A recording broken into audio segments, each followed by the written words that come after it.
Hello everyone, welcome back to HTML playlist of this series. This is presented by Coding Easy website. So last lecture में हमने headings के बारे में discuss कर लिया था. लास्ट कुछ लेक्चर्स में हमने और एट्रीब्यूट्स के बारे में डिस्कस किया था और उसके साथ ही जो इम्पोर्टेंट पैराग्राफ्स हैं, स्टाइल्स हैं और इमेजेस हैं उन सब के बारे में हमने डिस्कस कर लिया था और साथ ही साथ बेसिक एलिमेंट्स के बारे में डिस्कस किया था. तो इस लेक्चर में हम फॉर्मेटिंग के बारे में डिस्कस करेंगे. ठीक है, फॉर्मेटिंग क्या होता है और कैसे हम टेक्स्ट को अलग अलग डिज़ाइन देते हैं तो उसे फॉर्मेटिंग कहते हैं. फॉर्मेटिंग वैसे तो कलर भी आता है बट स्टिल हम इस लेक्चर में कुछ सेलेक्टेड टेक्स्ट और एलिमेंट्स के बारे में डिस्कस करेंगे. तो चलिए स्टार्ट करते हैं. ठीक है, तो मैंने लेक्चर नंबर 9.html को पहले से ओपन किया हुआ है और अब हम इसमें कोडिंग स्टार्ट करते हैं. तो HTML का बना लिया हमने, साथ में क्लोजिंग टैग भी स्टार्ट हो जाएगा. ठीक है, फिर इसके बाद चलिए बॉडी टैग में देता हूँ. ठीक, ये हो गया बॉडी टैग.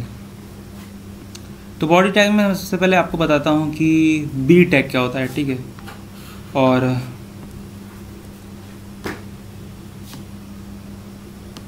ठीक है, तो हमने बॉडी बना लिया और उसके बाद हम बी टैग आपको सिखाते हैं कि बी टैग बोल्ड टैग क्या होता है.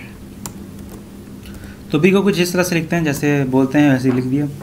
और सबसे पहले तो मैं आपको बताता हूँ कि नॉर्मल टेक्स्ट कैसे दिखता है. ठीक है, दिस इज बोल्ड टेक्स्ट. ठीक है, तो ये बोल्ड टेक्स्ट है और इसको अब हम सेव करते हैं. ठीक है, लेक्चर 9.html फोल्डर में चलते हैं और इसको ओपन करते हैं.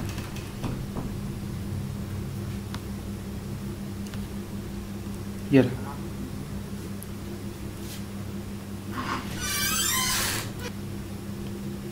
ठीक है, तो ये नॉर्मल टेक्स्ट हो गया. अब इसको मैं बोल्ड करके बताता हूँ कि बोल्ड होने पर टेक्स्ट कैसा होता है. ठीक है, तो इसको बोल्ड करते हैं बी और इसको मैंने कट किया यहाँ से और फिर यहाँ पे पेस्ट कर दिया. ठीक है, इसको सेव कर देते हैं और इसके बाद आउटपुट चेक करते हैं. ये है नॉर्मल टेक्स्ट. अब रिफ्रेश करने पे ये हो गया बोल्ड. तो बोल्ड करने पे वो बोल्ड हो जाता है, जैसे कि सिंपल है, इसकी मीनिंग समझ में आती है. अब इसके बाद हम आपको स्ट्रॉन्ग के बारे में बताते हैं कि स्ट्रॉन्ग में और नॉर्मल टेक्स्ट में क्या अंतर होता है. ठीक है, तो ये हो गया स्ट्रॉन्ग और फिर इसके बाद दिस इज स्ट्रॉन्ग टेक्स्ट. तो स्ट्रॉन्ग टेक्स्ट कैसा होता है ये आप इसमें करके देख सकते हैं. ये हो गया स्ट्रॉन्ग टेक्स्ट. और इसमें क्या होता है कि ये भी बोल्ड ही होता है, लेकिन जब भी हमें कोई इम्पोर्टेंट टेक्स्ट को देना होता है या फिर उसे डिफ़ाइन करना होता है या बताना होता है कि भाई ये इम्पॉर्टेंट है तो हम उसको BR का यूज़ कर देता हूँ ताकि इसको सेपरेट करके हम देख सकें. ठीक है, ये दिस इज स्ट्रॉन्ग टेक्स्ट. कुछ खास अंतर तो नहीं है, सेम ही है. फिर इसके बाद अब हम बात करते हैं EM एलिमेंट्स. ठीक है, और इसमें सबसे पहले हम डिस्कस करेंगे आई के बारे में. आई में क्या होता है. ठीक है, the HTML I element defines a part of text in an alternate voice or mood. और तो ये क्या करता है, ये आई टैग इटैलिक बना देता है. अगर मैं आई के अंदर लिखूं कि दिस इज इटैलिक टैग. ठीक है, अब इसको मैं सेव कर दूं तो ये इटैलिक इसका फॉन्ट हो जाएगा, यानी कि थोड़ा तिरछा हो जाएगा, थोड़ा स्लाइड कर जाएगा, एंगल से ट्विस्ट हो जाएगा. ठीक है, स्क्यू हो गया थोड़ा. ये इसको PR लगा के थोड़ा और अच्छे से ऑब्जर्व करते हैं. तो ये अंतर. ठीक है, अब क्या करते हैं, अगला टैग लेते हैं. EM क्या होता है. ठीक है, EM जैसे कि अगर हम चाहते हैं कि और उसको हम एम्फसाइज करें ना, तो जैसे कि HTML एलिमेंट EM जो होता है it is the element that defines emphasize tag. यानी कि ये भी एक तरह से इटैलिक ही कर देता है और ये एक वर्बली स्ट्रेस करता है. ऐसे मैं आपको एक बार इसको ये ट्राई करके बता देता हूँ कि EM क्या होता है. em और this text is emphasized, ठीक है, emphasized, ऑल राइट। जैसे यहाँ पे स्पेलिंग ये है, राइट। तो इसको सेव करते हैं और देखते हैं क्या अंदर है। ऐसे बताने में तो समझ में नहीं आएगा, बट जब आप आउटपुट देखेंगे इसका तो आपको डेफिनेटली ये क्लियर हो जाएगा।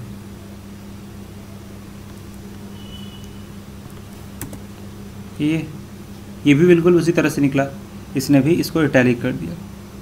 तो पहला हमने देखा बी और स्ट्रांग भी लगभग सेम ही है और आई और ई एम भी सेम है। अब इसके बाद क्या है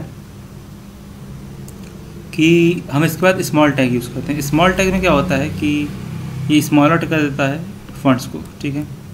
अब हम स्मॉलर जैसे यूज़ करते हैं तो इसमें बता देता हूँ मैं, दिस इज़ स्मॉलर टेक्स्ट, ठीक है। इसको सेव करते हैं और नोटिस करते हैं कि क्या चेंजेस है। यहाँ पे मैं बी आर भी यूज़ कर देता हूँ साथ में, ठीक है, बी आर।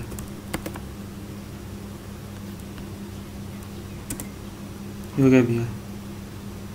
तो इसको हम बताने के लिए या फिर जैसे कि अगर हम डिफ़ाइन करना हो कि ये स्मॉलर टेक्स्ट है तो दूसरे कंपैरिजन में यहाँ पे टेक्स्ट स्मॉल हो जाता है।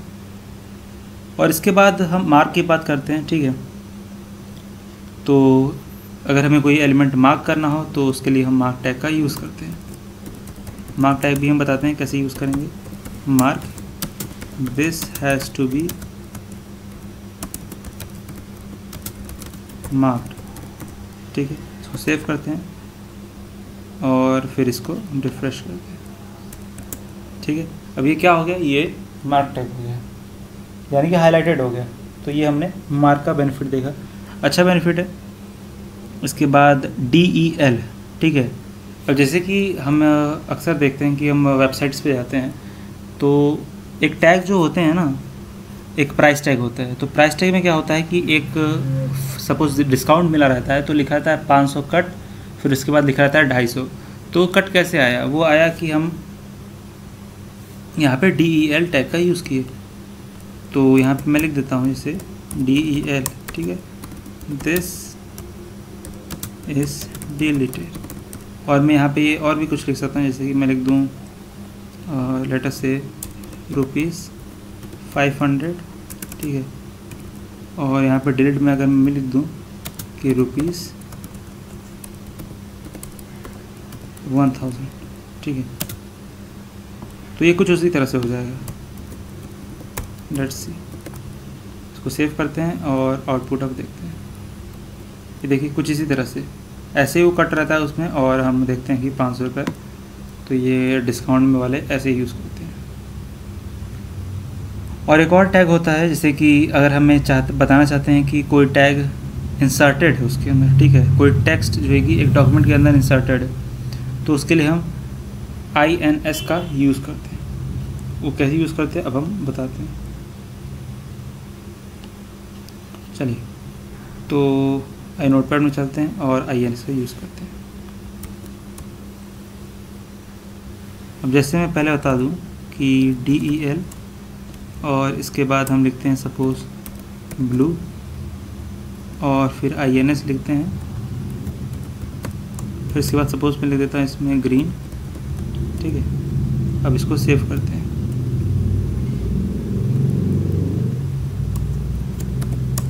पहले तो हम P यूज़ करते हैं, दिस इज़ टैग, और P को हम लास्ट में कर देते हैं, यानी कि P के अंदर हमने DEL और INS को एम्बेड किया है, ठीक। इसको सेव करते हैं और वॉच करते हैं। तो ये अंतर है, एम्बेड यानी कि उसको अंडरलाइन हमने किया हुआ है, राइट। तो ये टैग हो गया है। और क्या होता है, एक होता है सबस्क्रिप्टेड टैग। सबस्क्रिप्टेड आप समझते हैं, और एक होता है सुपर स्क्रिप्टेड। तो ये दोनों के टैग के बारे में हम अगले लेक्चर में डिस्कस करेंगे। And this is all about this video, so thank you so much, hope you like it.